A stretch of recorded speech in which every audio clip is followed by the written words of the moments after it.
তো আজকের তারিখ হচ্ছে নভেম্বরের 12 তারিখ। তো আজকে আঙুর ফল থিনিং করে আপনাদেরকে দেখাবো।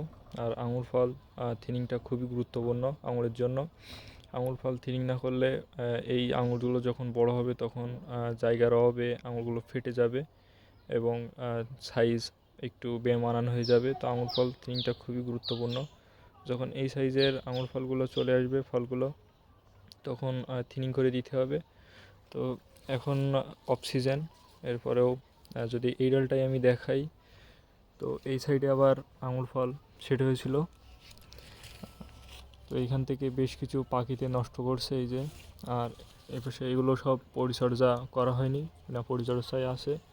এপাশে আরেকটা যদি থোকা দেখাই আমি, একটু বড়, যেমন এটা কত সুন্দরভাবে আলাদা আলাদাভাবে আসে। তো যদিও এটা মেডিসিন দিয়ে ফাঁকা ফাঁকা করা, এটা থিনিং করা লাগেনি। তো আজকে ওই থোকাটা আমি থিনিং করে দেখাবো। তো এগুলো সব একই গাছেই।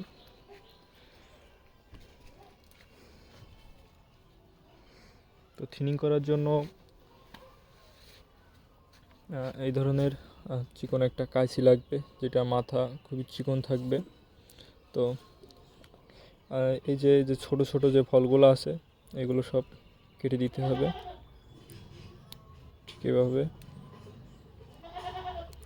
আর যে বড় ফলগুলো আছে যেগুলো গায়ে গায়ে লেগে থাকে সেগুলোও কেটে ফাঁকা করে দিতে হবে। তো এই থোকাতে যেগুলো বড় আছে সব আলাদা আলাদাভাবে আছে। তো বড়গুলো কাটা লাগতেছে না, এগুলো ছোটোগুলোই কেটে দিলে হচ্ছে। তো এইভাবে থিনিং করে দিতে হবে, আর যত দ্রুত থিনিং করে দেওয়া যায় আর কি। তো এই সাইজের হইলে সব থেকে ভালো হয় থিনিং করার জন্য। তো থিনিং করার পরে ছত্রাকনাশক এবং ব্রণ এগুলো স্প্রে করে দিবেন।